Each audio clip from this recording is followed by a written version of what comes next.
Well, for anyone who feels that we have seen all we can out of regular suburban comedies, this is definitely the show for you.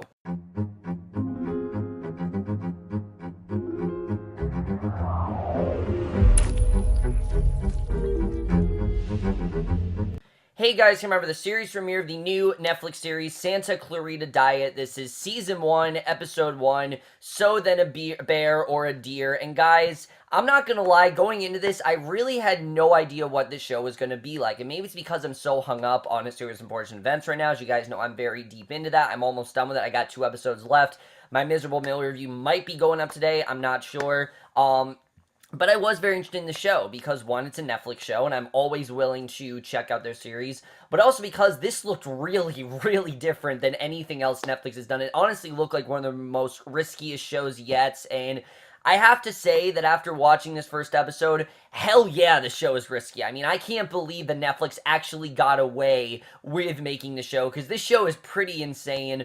I don't think this was a perfect first episode, but overall, I definitely did enjoy this first episode. Overall, it was a lot of fun, and definitely is way different than most comedies on TV right now. Now, let's get to the plot of Santa Clarita Diet, which is insane. I mean, I know I've said many plots are insane before, but for a comedy, this is crazy. I mean, you cannot get weirder than this show when it comes to comedy. So, basically, we focused on Drew Barrymore and Timothy Olyphant. They play Sheila and Joel. You know, they're your typical suburban couple who, you know, they are also house realtors, and Sheila, something weird is going on with her. She doesn't feel very well. You know, Joel's asking her if she's okay. She says she's fine. And one day when they're selling the house, Sheila basically throws up her own guts, and we don't know exactly how she did this, but she essentially dies, but she comes back as basically a zombie, but she's not really a zombie. She's just undead, and, you know, she's still alive,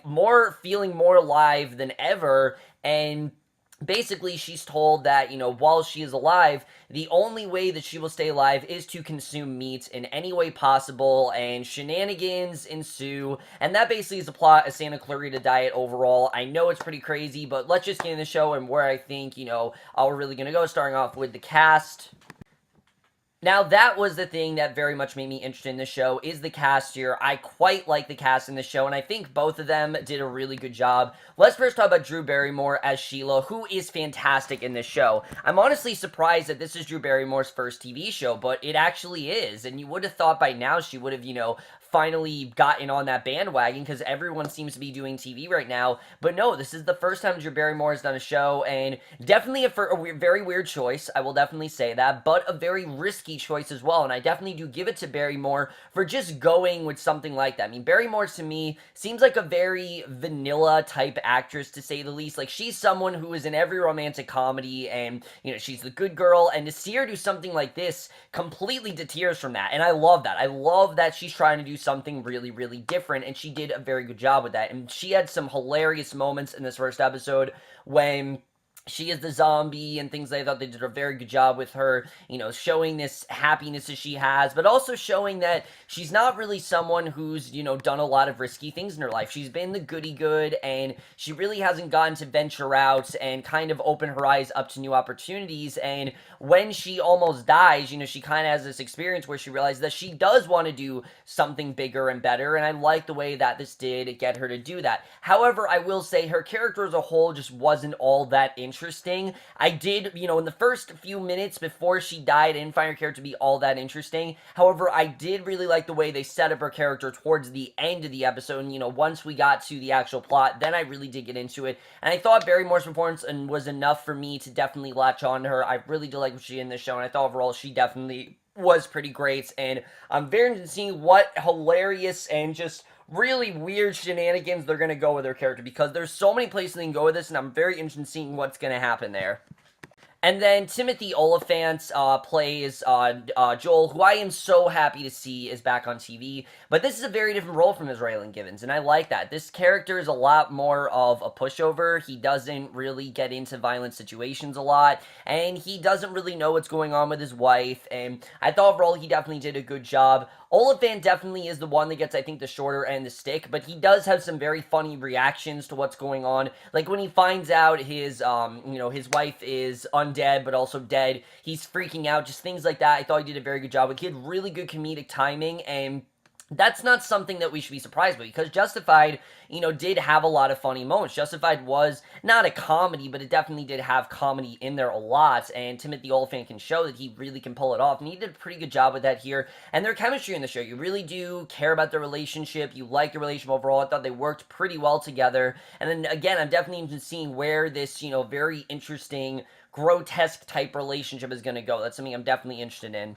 Now, the other characters in the show, they're there, but they didn't really do a ton with them in this episode, such as the two cops in the show who live right next door to them. They basically set that up to show that there are two cops and that things can go really badly with those two cops at their door. So there's not really a ton they did there. They did kind of set up that, they're friends and things like that, but they just didn't really do, a ton, and other than that, I really was not that into it, but I did, however, really like their daughter, Abby. I thought she definitely was very good. Liv Henson did a very good job, and then Skylar Gisondo as Abby's neighbor, but also Dan's stepson. I thought he was definitely a very interesting character, because especially because, knowing his parents' occupation, he is in fact someone who is obsessed with death. He's very much into that kind of idea. He's a little bit nerdy, and I'm kind of getting more into his character. He seems like he could either go one of two ways. He could be an exposition character where he just states exposition every 5 minutes, or he's going to be a character that actually does have an interesting arc, and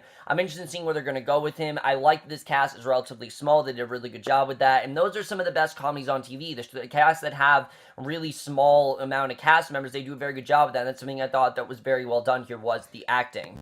But now let's get to the directing and the writing, because, this show is just so wild. It really is. It's so different than anything else on TV, and the directing in this show is really crazy, and I'm surprised that it was as good as it was, but the tone was pretty consistent, I have to say. Going into this is going to be a very dark comedy. Just from the intro that you see, this isn't going to be something that's lighthearted at all, which it really was not, and I thought they did a very good job with the directing here. The tone was very well set up, and most of the laughs did get me. I was laughing quite a lot during this first episode. I wasn't bursting out with laughter. I did think that there were a few laughs that didn't really exactly hit, but I thought most of the laughs they worked very well with. And the horror aspect, that actually is the thing that works best in the show, is the horror aspect of the show. It's very well realized. You can tell the show is just willing to go for it. They're not afraid to push the envelope. They're not afraid to show these kind of things, and that's something that Netflix has always done so well, is that you can just show whatever the hell you want. Who cares about ratings? Who cares about what you want to do? You have an interesting idea for a show, put it on Netflix. They don't care what you do, and I love that they did that. I love what they just went for in the show. I thought that definitely was very done. My main issue with this first episode regards the writing. While I think the story was definitely interesting and the way they portrayed it was very well done, one, there's a lot of unanswered questions, which definitely I think is going to get answered as the season goes on. But my biggest complaint really is the first 10 minutes of this episode engaged me, definitely, but it was cut short. Immediately 10 minutes in, Sheila actually does end up, dying, and then she comes back to life after the first 12 minutes, and it just wasn't, they just didn't do as much as they could with these characters, because at first I thought they were going to take their time with trying to show who these two characters were. It's something that Love did extremely well last year. The pilot of Love, those two didn't even meet till the second episode, and I thought that's going to be kind of how this was, that she wouldn't die till the end of the first episode, but that's not what happened. For 10 minutes in, we did get some brief things, about how Sheila doesn't want everyone to judge her so much, and how everyone is so worried about her. She wishes that she was like Jennifer Lawrence with her short haircut, where people don't really judge, where people judge her, but she doesn't care.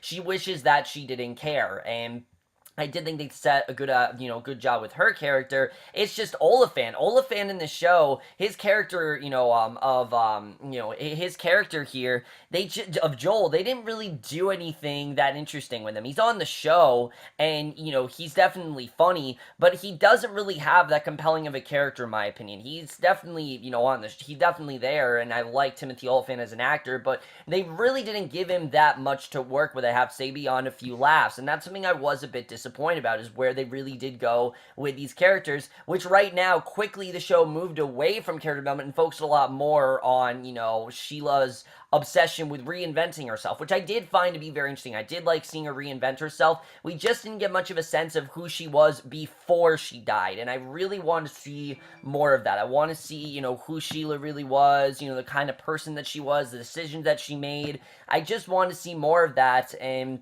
the show, I don't think, took its time nearly as much as it should have, and that was something that definitely did disappoint me. And I also felt there was a little too much going on this first episode. I mean, getting Nathan Fillion in the show, I get that obviously they had him in there so we could have that really gross but kind of badass kill from Drew Barrymore at the end. I mean, best way to push a guy off in a rape scene, best way to do that I've seen in a show, honestly. That was so well done, the way they did that. I really thought there was a very interesting way of doing that, and the show didn't get too heavy-handed with that. I thought it was definitely fun, the way they played that up, and I like seeing Nathan Fillion play a bad character. He wasn't, a good guy here. He wasn't, a lovable douchebag. He was actually just a straight-up dick, and I like that they did that. I like they didn't try to make him a great guy, because it's Nathan Fillion. They did a very good job with, just making him as bad and despicable as they could, which I definitely did like seeing. But the writing in terms of, Sheila reinventing herself, that's what I found very interesting. But everything going on with Joel, I just didn't really find myself that into. The cinematography here is incredible in the show. I mean, I can't believe how realistic the blood really looks, to the point where I do kind of want to look away at points. I mean, it's gross. It really is. Seeing her bite the guy's finger and then bite into his stomach and proceed to eat all his intestines, it is quite disgusting to see, and it is definitely stuff you don't really see on TV.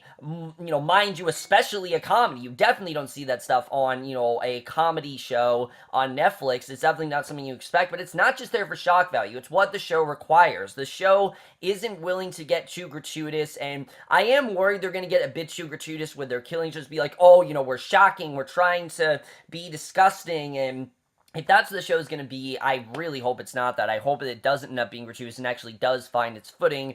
Right now, though, I definitely am interested in seeing where that's going to go. I really did like the way cinematography was done, and it definitely did feel very real in that sense. The score as well is very gothic and creepy, and not creepy, but it definitely puts you in that, type of horror comedy mode, and I definitely really did like that. It's very wacky, and the editing to this first episode, again, I thought was a bit too rushed. I thought, especially with 30 minutes, you would have thought they would have had enough time, but they really didn't. I feel they could have had maybe like 2 or 4, 4 more minutes before Sheila transitioned, because we just didn't really get a sense of who these two characters were, and that did kind of disappoint me with this first episode, I have to say. It did kind of affect my overall judgment of it. But the two characters not being developed as well as they could have. I do think they developed Sheila pretty well. I just didn't really care much for Timothy Olyphant on this show. I like him as an actor. I just didn't feel like they gave Joel as a character much to do. But overall, I'm definitely seeing really where the story is going to go, especially now that Sheila has killed someone. How are Joel and her going to be able to, cover this up when they have cops literally living right next door? Is that going to result in them killing the cops? Or is that going to, who's going to be Sheila's next victim? And where they can go with that, the possibilities are really endless. How did this happen to Sheila? Why was she chosen? What's really going on with her? Could this lead to something very bad? Are we going to find out more about Joel? There's just a lot of stuff I'm very interested in, and because of how hooked this first episode did me, this first episode really did have a hook. The hook of this first episode was the killing of Nathan Fillion. That perfectly hooks us in. It shows that the show is not playing around, and I thought they did a very good job with it overall. And even though we didn't get a sense who these two characters were, I still really did enjoy this first episode. I am going to give Santa Clarita Diet Season 1, Episode 1, will it be, whatever the episode was called, I can't remember what it was called now, a 3.5 out of 5 or a B. I really did enjoy the show overall. I thought this was a lot of fun. I definitely had fun with this premiere. I just felt the need a little less character and a little, a little more character and a little less on violence. I get that the show is trying to have fun with itself and trying to be something different, but right now it needs to focus more on character and really fleshing out these characters. Then they can get into the insanity of it all, and I really hope the show is not rushing that, because I already am kind of worried that they am. But over, guys, Mary Santa Clarita Diet. Let me know what you guys thought of this first episode overall. Loved your thoughts on it. Do you like where the show is going? Are you going to continue watching? I'm going to try to possibly finish this weekend. I don't know if I'm going to get round to that. We'll have to see. Maybe this could be a love thing where I finish it in one day. I mean, there's 10 episodes and they're all like 30 minutes, so I can finish this pretty quickly. But that's the video. Hope you guys enjoy it. We'll see you guys in my next video, which will be for the series premiere of the Powerless, which I'm definitely really looking forward to, and I will see you guys for that. Okay, bye.